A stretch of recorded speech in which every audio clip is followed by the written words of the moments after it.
नमस्ते dear students, स्वागत है आप सभी का पीटी एजुकेशन चैनल पर। तो आज अपनी इंटरनेशनल रिलेशंस की इस सीरीज़ में हम चर्चा करेंगे कि कब और कैसे चीन ताइवान को इन्वेड करने वाला है।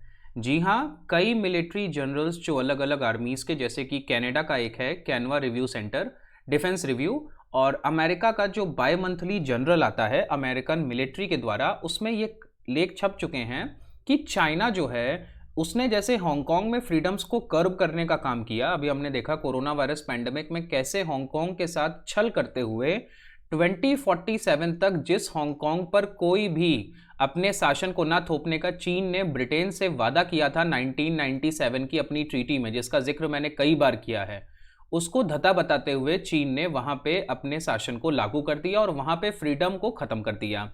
तो अब ताइवान को भी चीन इन्वेड करना चाहता है, और चाइना का जो वन चाइना वाला पूरा का पूरा एक मॉडल है, जो उसका सपना है कि वन चाइना होगा, टू सिस्टम होंगे, ये तो उन्होंने पहले के समय पे ऐसा किया था जब वो बहुत ज़्यादा पावरफुल नहीं थे। 1997 में परिस्थितियां दूसरी थी, लेकिन आज 2020 में परिस्थितियां दूसरी हैं। और शी जिनपिंग जो हैं वो जिस हिसाब से अपनी नेशनलिस्ट अप्रोच के साथ मिडिल किंगडम, जिसे हम चाइना को मिडिल किंगडम कहते हैं, उसको वापस से स्थापित करना चाहते हैं, तो उसके तहत ताइवान पे इन्वेड करना कोई बड़ी बात नहीं है। तो आज हम चर्चा करेंगे कि ताइवान को कैसे इन्वेड किया जा सकता है और कब इन्वेड किया जाएगा, अगर होता है तो चलिए शुरू करते हैं।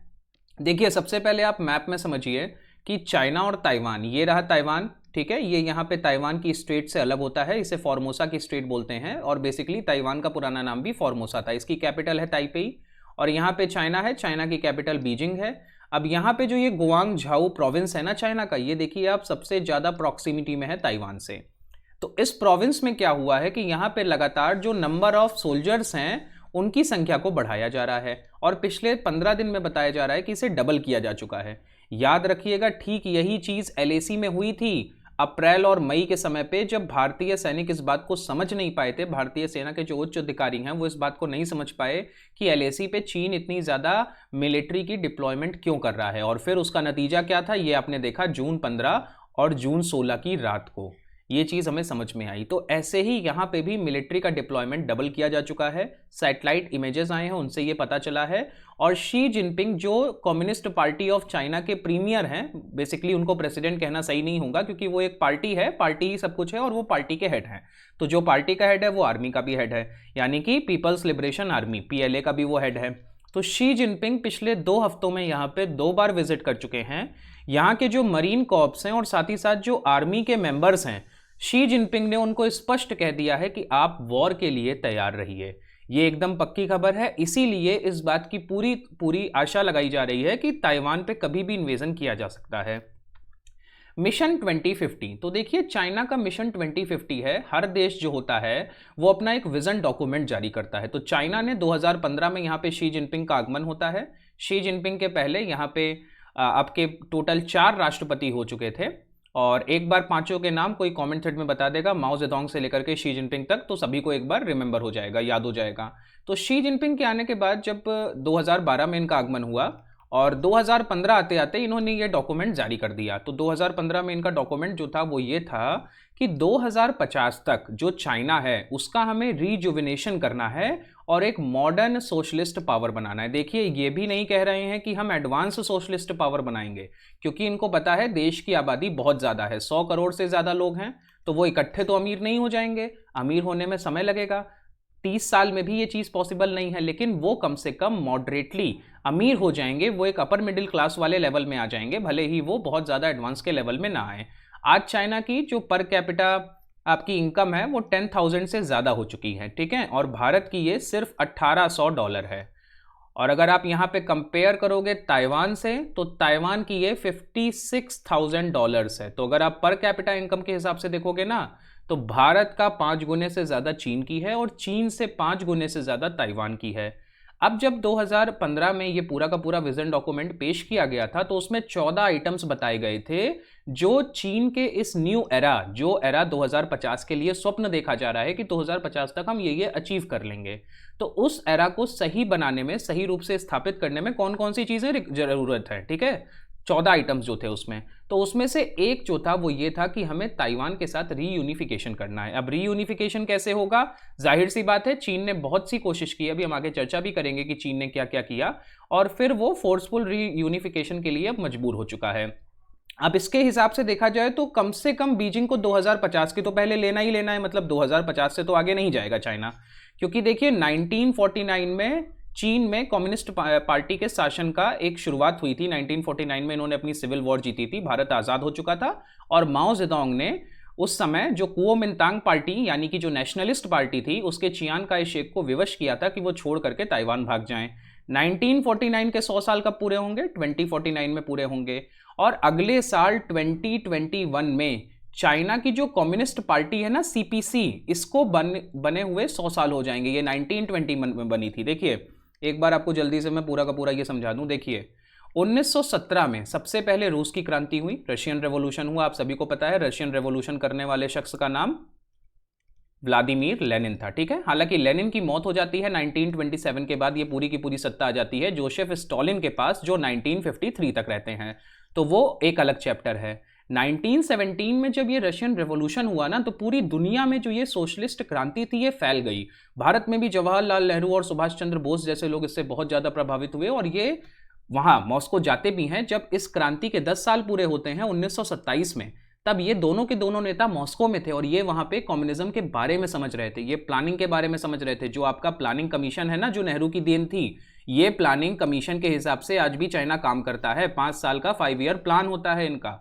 तो चाइना में भी इसी को देखते हुए 1921 में चीन की कम्युनिस्ट पार्टी जो आज वहां शासन कर रही है, उसकी स्थापना की माओ जेडोंग ने।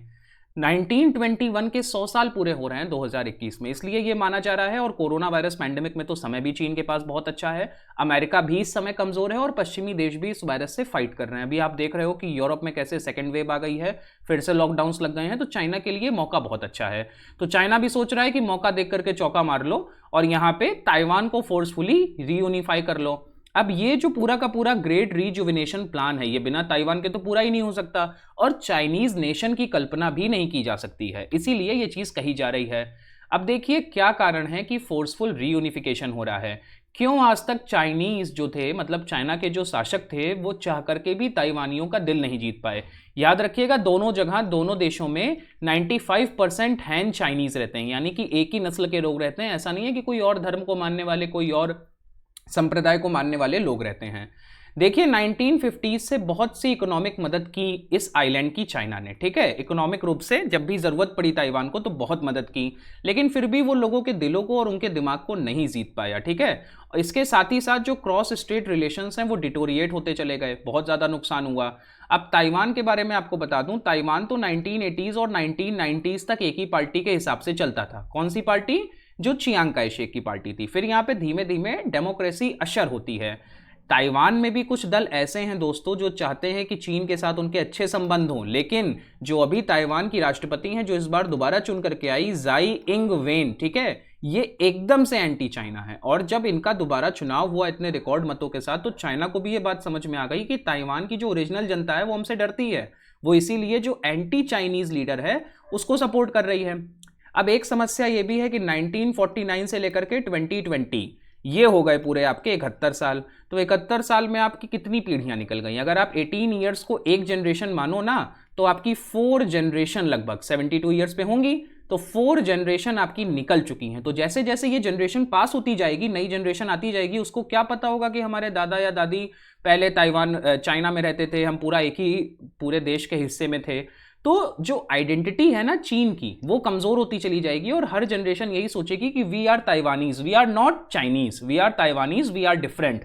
China is a communist country, China is an authoritarian power, but Taiwan is a democratic country with free market, free economy, openness, transparency and all the above things which are available in a modern democratic nation of the western world. Okay, so ये पूरी चीजें समझ में आ गई, वहां के Taiwan के लोगों को ये समझ में आ रही है। तो इससे जो उनकी चीन को लेकर के भावना है वो लगातार कमजोर हो रही है, इस बात की भी चाइना को फिक्र है। इसके बाद जो ताइवान की जो पॉलिटिकल पार्टीज हैं उनके इन्फ्लुएंस भी अब धीमे धीमे वेन हो रहे हैं। इवन इफ द कुओमिंतांग दरअसल वो पार्टी है जो चियांग काई शेक की थी। ये एक शब्द होता है कुओमिंतांग, चाइनीज भाषा का एक शब्द है, जिसमें बेसिकली मतलब यही होता है कि ये जो पूरा का पूरा इनका एक गठबंधन बना था सिविल वॉर के समय, वहां से ये शब्द निकल करके आया था। तो यदि वो भी सत्ता में वापस आ जाएगा तो वो भी इस पोजीशन में नहीं होगा। मतलब कुओमिंतांग का मतलब यहां पे है कि जो प्रो चाइनीज दल हैं, यदि मान लीजिए कि आज से 5 साल बाद मैडम जो जाई हैं वो किसी वजह से हार जाती हैं चुनाव, तो जो प्रो चाइनीज दल है ना, उसके अंदर भी इतनी हिम्मत नहीं होगी, यदि वो वहां पे राष्ट्रपति अपना बनवा भी ले जाए, कि वो क्रॉस स्टेट यूनिफिकेशन को लीड कर सके। ये नहीं पॉसिबल होगा। और साथ ही साथ चाइना की जो लोकल पब्लिक है वो लगातार डिमांड कर रही है कि आप रीयूनिफाई कीजिए, रीयूनिफिकेशन कीजिए, ठीक है। तो अंदर से भी अंदरूनी राजनीति का भी प्रेशर लगातार है, क्योंकि शी जिनपिंग मजबूत दिखना चाहते हैं, वो कमजोर नहीं दिख सकते। इसीलिए वो भारत में एलएसी पे आकर के चीन फंस गया है, क्योंकि भारतीय सेना अब और पीछे जाने वाली नहीं है। चीन को जितना कब्जा करना था कर लिया, लेकिन अब चीन भी अगर पीछे हटेगा तो यह होगा कि आप तो भारत को बहुत ज्यादा, वो कहते थे कि आप भारत से 5 गुना ज्यादा ताकतवर हो, आप तो अमेरिका के बराबर खुद को समझते हो, तो आप पीछे कैसे हट गए। तो यह होता है दोस्तों जब आप ऐसे डिसीजंस लेते हो। अब चाइना के लिए एलएसी पे यही है कि इधर आएगा तो कुआं है और उधर जाएगा तो खाई है। ये एकदम सच्ची बात है। अब ये मैप आपके लिए मैंने लगाया है, इस मैप को आप आराम से स्टडी कीजिएगा, वीडियो को पॉज करके देखिए। ये 1949 है, 1971 है, 2000 है, इधर 1960 है, 89 है, मतलब 20-20 साल के लगभग गैप पे ये चीजें दी हुई हैं। अगर आप 1949 में जाओ तो आप देख सकते हो यहां पे जो ब्लू है वो रिपब्लिक ऑफ चाइना है, यानी कि ताइवान, और जो रेड है वो पीपल्स रिपब्लिक ऑफ चाइना है। मतलब जितने भी रेड शेड में है वो पीपल्स रिपब्लिक ऑफ चाइना को आइडेंटिफाई करने वाले देश हैं।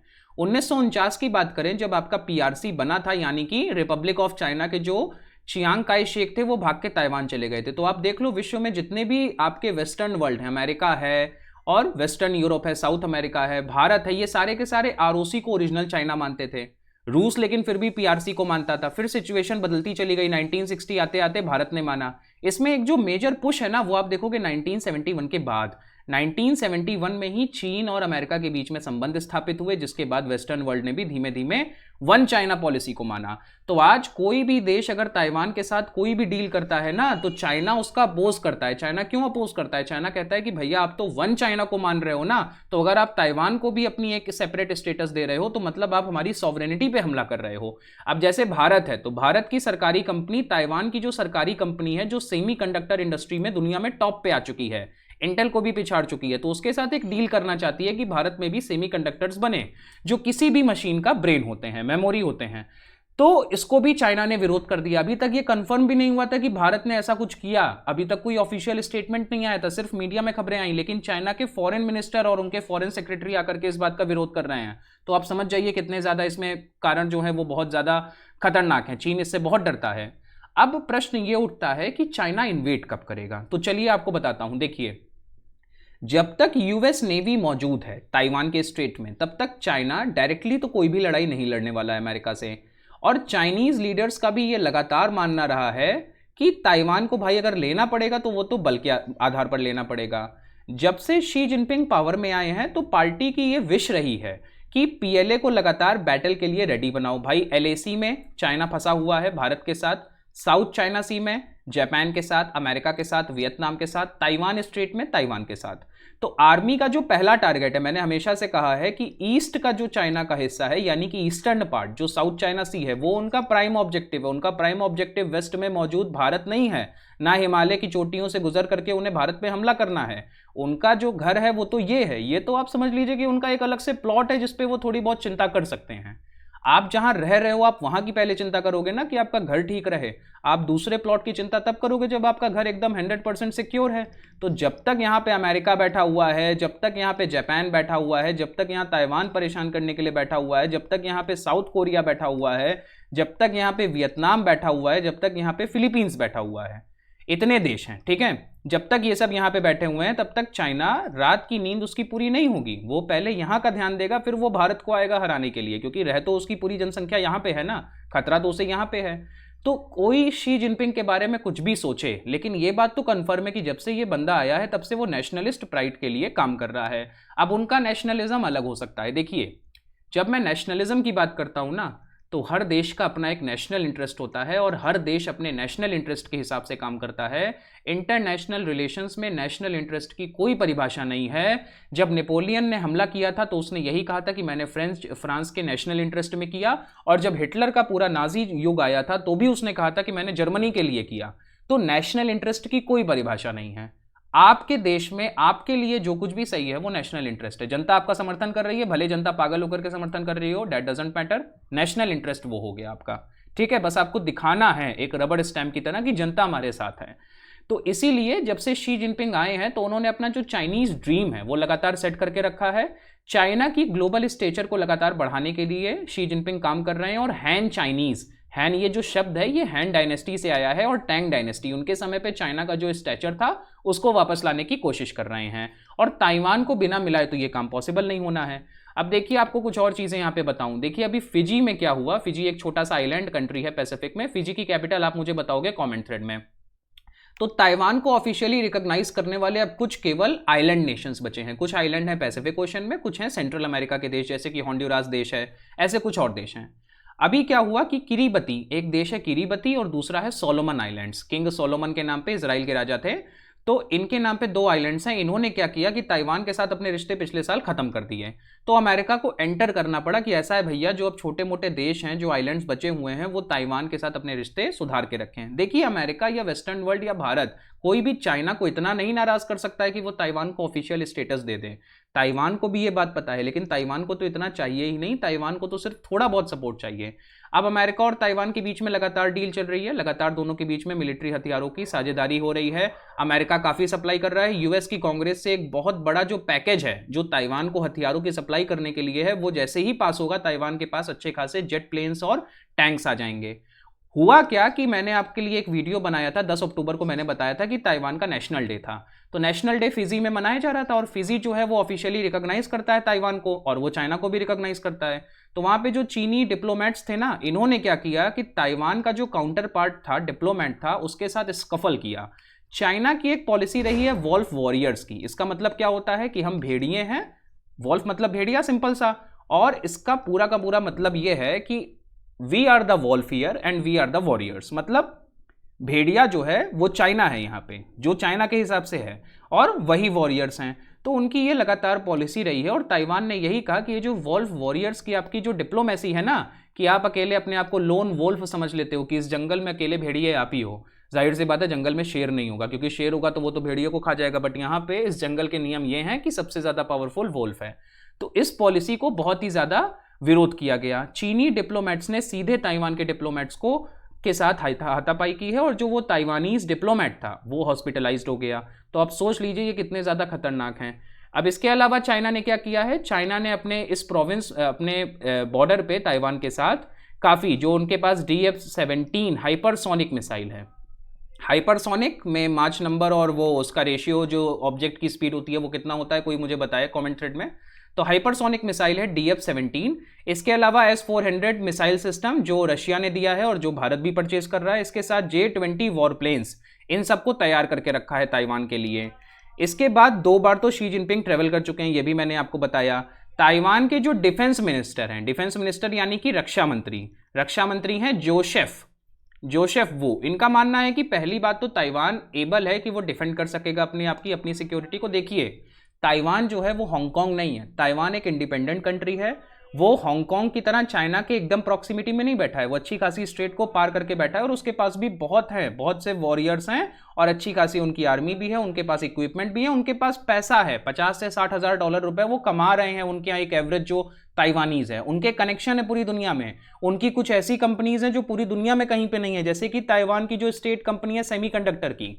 तो ताइवान को इन्वेट करना इतना आसान नहीं होने वाला है शी जिनपिंग के लिए। बाकी इस मामले में कुछ भी अपडेट होगी तो मैं आपको बताऊंगा। अभी के लिए आप ये समझिए कि जो सही टाइम है वो यूएस इलेक्शंस के बाद ही समझ में आएंगी आगे की राजनीतियां जो भी होंगी इंटरनेशनल रिलेशन में।